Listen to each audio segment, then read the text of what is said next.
Evangelismo es compartir el mensaje de salvación que Dios ha traído por medio de la persona y la obra del Señor Jesucristo, que llama al hombre al arrepentimiento y a la fe, porque ese es otro punto muy importante.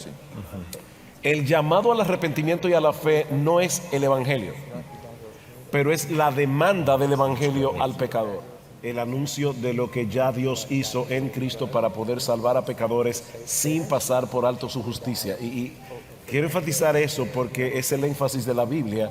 El justo murió por los injustos para llevarnos a Dios, y Romanos dice, Él es el justo y el que justifica al que es de la fe de Jesús.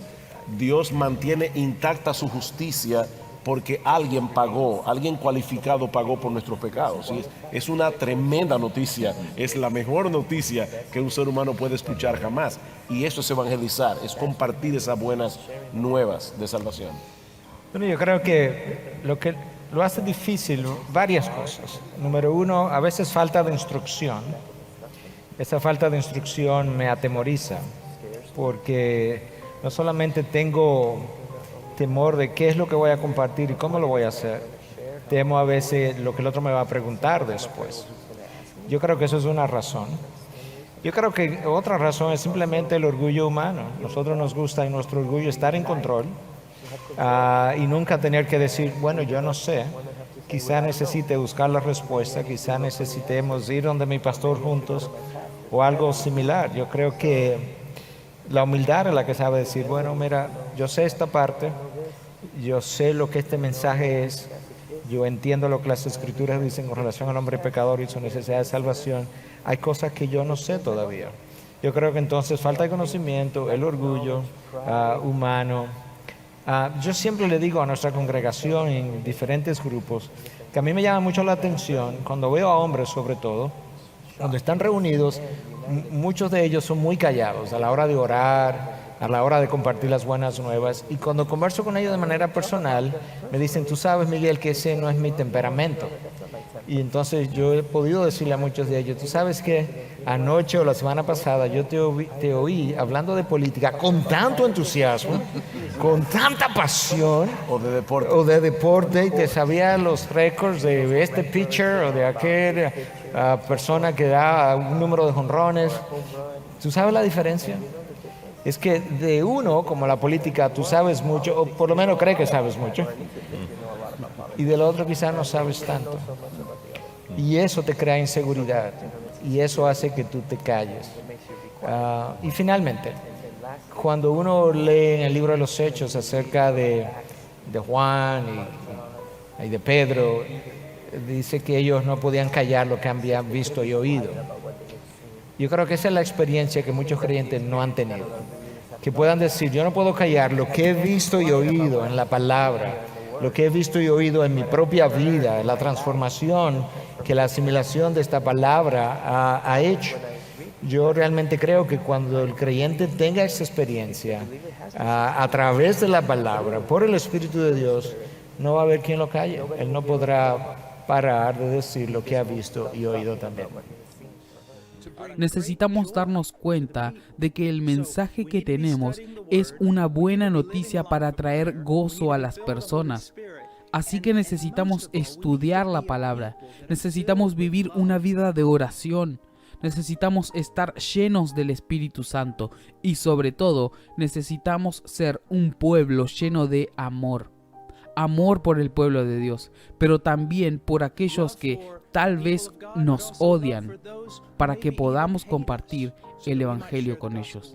Decirle a los pecadores toda la verdad es la única manera aceptable de proclamar el Evangelio a los ojos de nuestro Señor.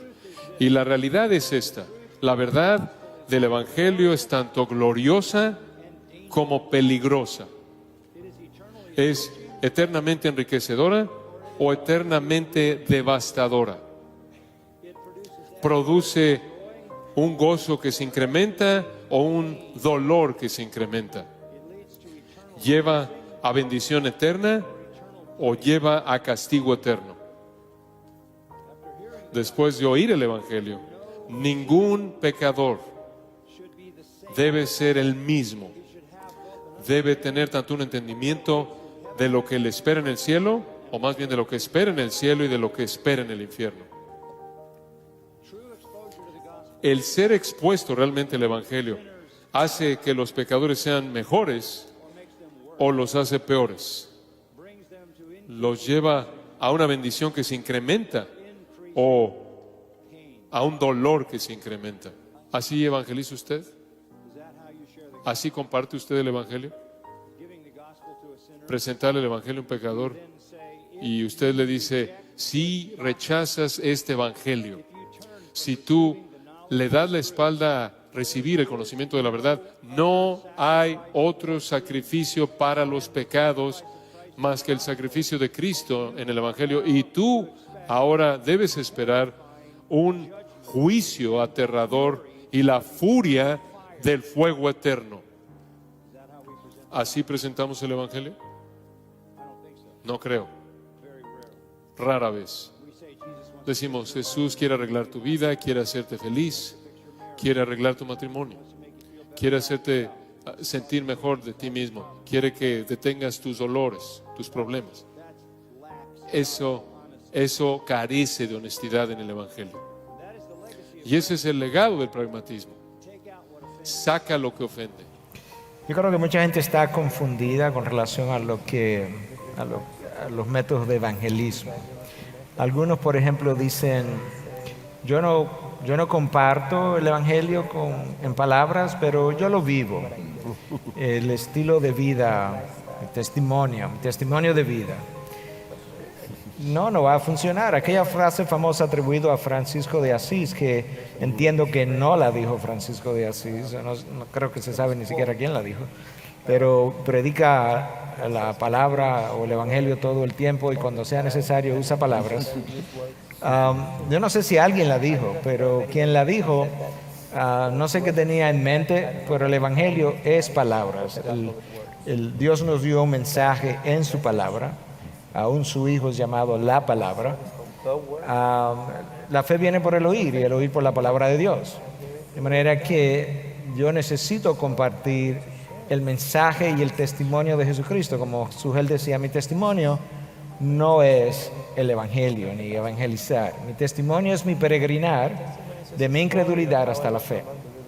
Pero el Evangelio tiene que ver con otra cosa. Tiene que ver quizás con el peregrinar del hombre, o mejor dicho, la historia de Dios desde la caída de Adán hasta la glorificación de Cristo, pasando por la encarnación de Cristo, su cumplimiento de la ley, el ir a la cruz, morir por los pecados de los hombres, su muerte, su resurrección y su glorificación. Eso es otro peregrinar completamente diferente. Otros dicen o prefieren el evangelismo de buenas acciones. Entonces abrimos una clínica dental, un consultorio médico en un área desprovista, ¿verdad?, de recursos, y sabemos que esto pertenece a la iglesia tal, pero nunca se predica el evangelio y pensamos que estamos mostrando el amor de Cristo con esto. Bueno, eso no va a funcionar. Y otros hablan para finalizar aquí, el evangelismo conversacional, pero resulta que en la conversación nunca sale el evangelio. Entonces no es conversacional, es una conversación. El evangelismo es intencional y puede ser conversacional, pero tu conversación es intencional con miras a llegar a un lugar donde tú quieres compartir algo con esta persona y presentar un llamado con una advertencia de no hacerlo. ¿Qué pasaría? Romanos es una presentación teológica del Evangelio. Y es interesante ver cómo el apóstol Pablo, luego de decir yo quiero ir a Roma y predicar el Evangelio, Romanos 1, 16 y 17, en el versículo 18 comienza a explicar el Evangelio.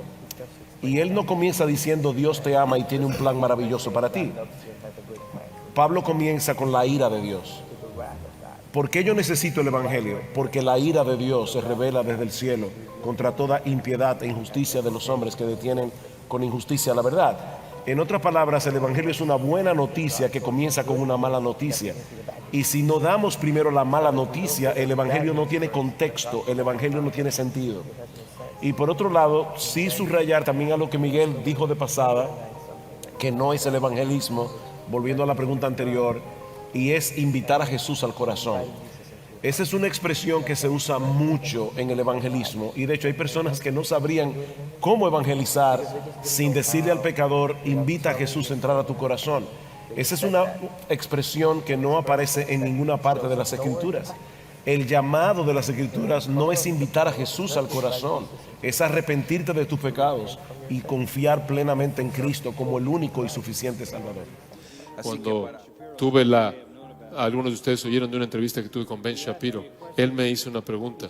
Él dijo, ¿te molesta que tu mensaje ofende a la gente? Y mi respuesta fue algo así como, no, intento ofender a tantas personas como pueda, a los más que pueda. Esa es la naturaleza del Evangelio. Es la ofensa que despierta al pecador, que aterra al pecador y motiva al pecador a buscar la salvación. Aterrar a los pecadores es parte de nuestra responsabilidad. ¿Añadimos a su gozo que se multiplica o a su dolor que se multiplica?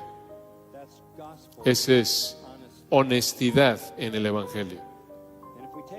Y si sacamos el terror del Señor, no tenemos el poder para persuadir a los hombres. Pablo dijo a los Corintios, conociendo el terror, el temor del Señor, persuadimos a los hombres, persuadiéndolos en base a la venganza divina y eterna. Debemos decirle a la gente quién es Dios realmente, que Él es justo y santo y que aunque Él es amoroso, no puede dejar de lado su justicia o su santidad. Debemos decirle a los hombres lo que ellos son. No solo pecan, sino que nacieron pecadores y que no hay absolutamente nada que puedan hacer para estar bien con Dios. Después, tenemos que explicar lo que Dios ha hecho. Esto es lo que quiero que vean y esto es lo que pongo ante la mayoría de la gente. Le digo a la gente que este es el mayor problema en la Biblia. Si Dios es justo, no puede simplemente perdonarte.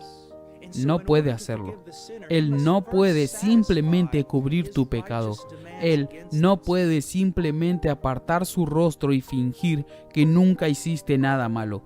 Dios es justo y para poder perdonar al pecador, primero debe satisfacer sus demandas justas contra ese pecador.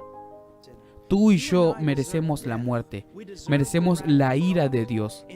Para perdonarnos, Dios se hizo hombre, vivió una vida perfecta, fue a la cruz y en la cruz llevó los pecados de su pueblo. Fue aplastado bajo el juicio que nosotros merecemos. Al morir, satisfizo las exigencias de su justicia contra nosotros y ahora Dios puede perdonar libremente a todo pecador que acuda a Él por medio de Jesús. Por otro lado, una de las cosas que quiero que veas con el Evangelio es que el Evangelio no es solo que Jesús murió. El Evangelio es también que Jesús resucitó de entre los muertos, que está sentado a la derecha de Dios, que Él es el único Salvador, que un día regresará y que un día juzgará al mundo entero. Por lo tanto, después de predicar el Evangelio, debemos llamar a los hombres a responder. Ahora, esa respuesta bíblica es el arrepentimiento, reconocer su pecado, apartarse de él y luego creer solamente en Cristo. Si yo muriera ahora mismo, iría al cielo, no porque soy un predicador o porque trabajo con las misiones. Si muriera ahora mismo, iría al cielo porque hace 2000 años el Hijo de Dios murió en mi lugar y en Él confío.